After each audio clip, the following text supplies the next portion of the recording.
Hello, and welcome once again to What Nobody Told Me After 65.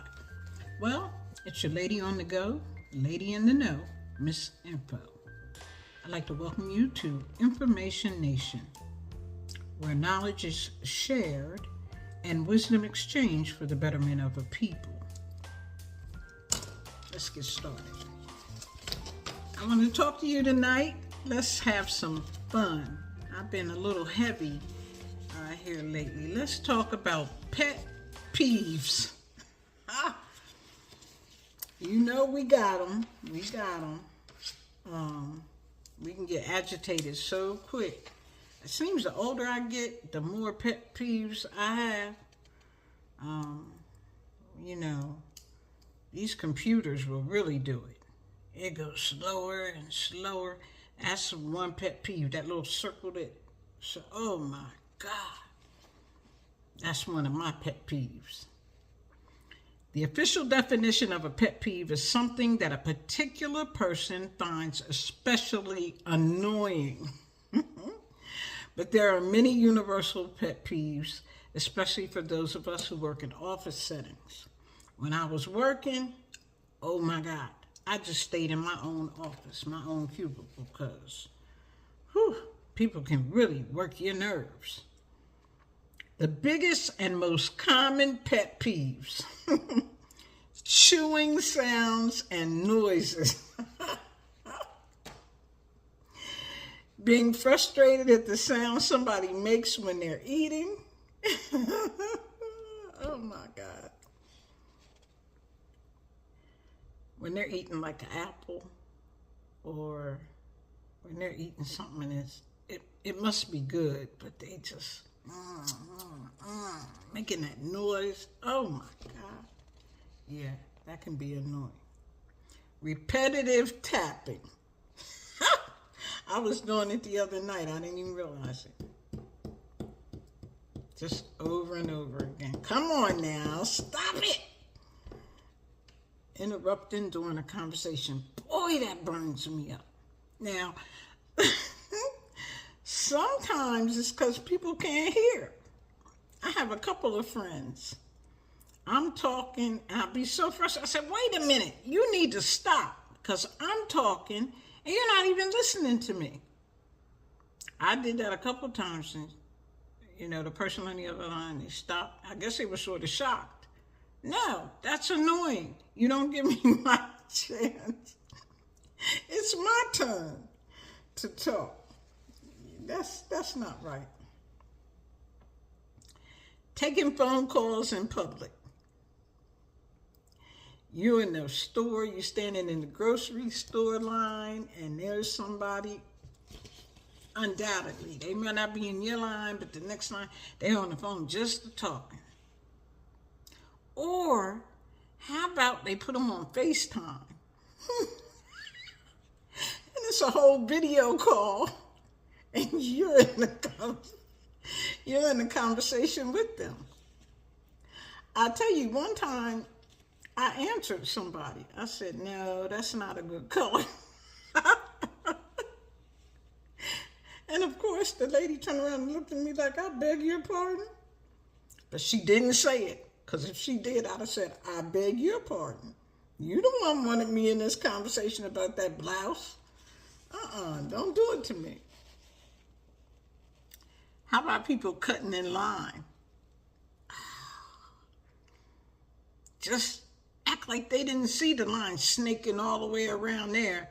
They're going to come and cut in front of you and stand there. I don't think there's been too many times I let somebody get away with that.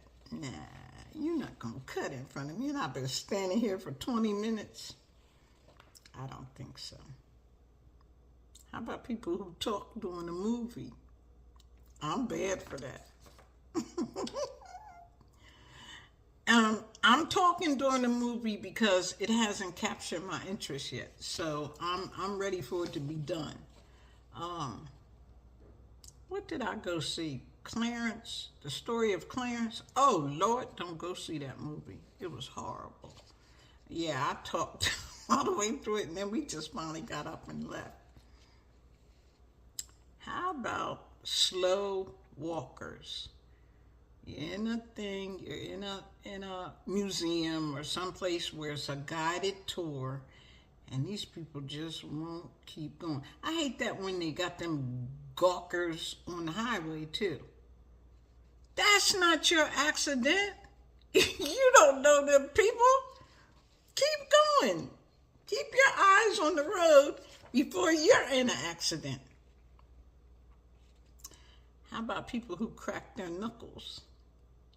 Does that get on your nerves? I don't think it gets on my nerves because I did it when I was a kid. And my grandmother was like, you're going to have huge hands. I can hardly I can't wear the bracelets that go over your hand because my hands they're bigger than the average. So I have to wear things that you can take off and put back on. I can't wear anything that goes over your hand. That's from cracking my knuckles. How about people that use words the wrong way?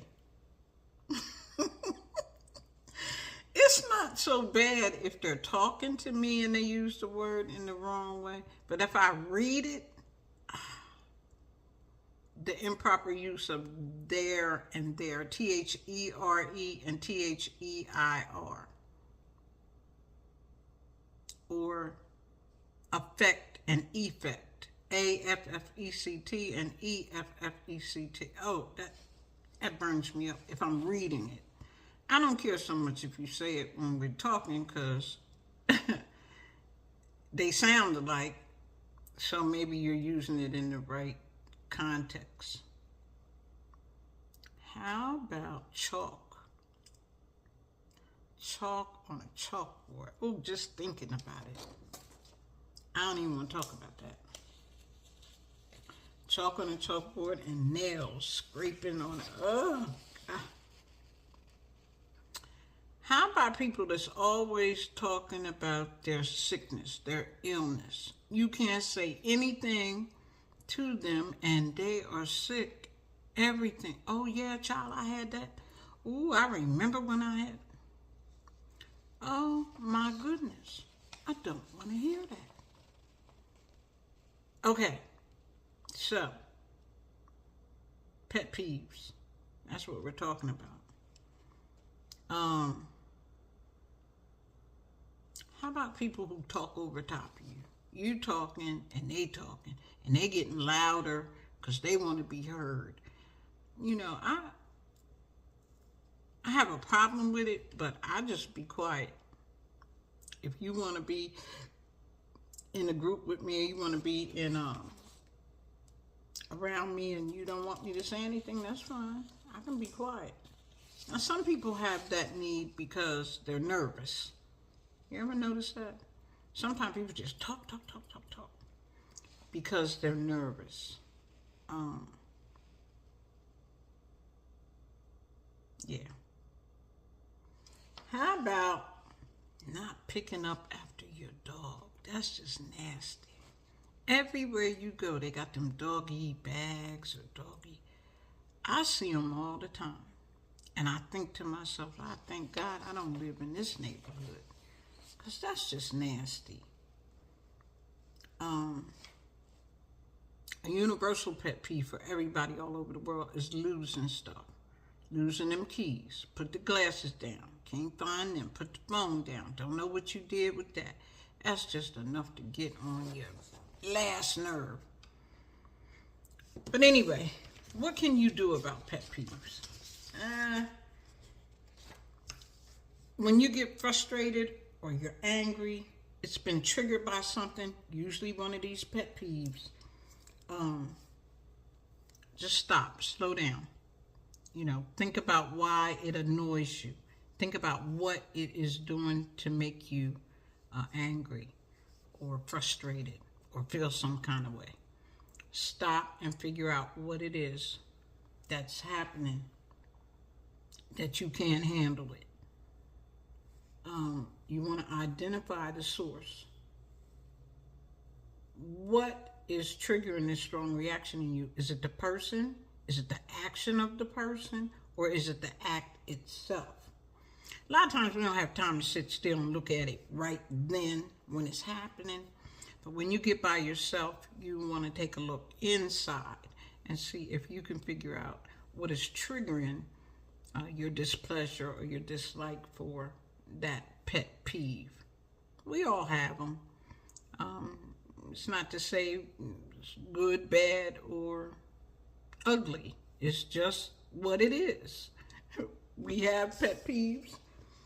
It's how we handle them and how we handle people. You want to get honest with yourself.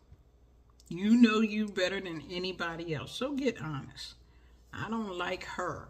It's not that I don't like the actions she's doing. I just don't like that person. Then you should separate yourself from that person. Or if you find that the pet peeve is something internal, like that chalk scratching and nail scratching, not a lot you can do about that except be in your own space. You don't have to put up with that in your own space. So you have to examine where you are, what's going on at the time, and perhaps take a really good look at it. There's nothing wrong with pet peeves. Just don't let them get you down. Don't let them take over. Don't let them make you a sourpuss. Nobody wants to be around a sourpuss or a cantankerous person. They always use that word for us seniors. Cantankerous, mean, self-centered, can't tell them nothing. Okay, maybe, but don't be that person. All right? I hope something I said today is useful. You can share it with somebody. Thank you for subscribing, hitting the thumb button, the bell when I upload new content, and watch the video to the end, because you don't know what you don't know. Thanks for listening.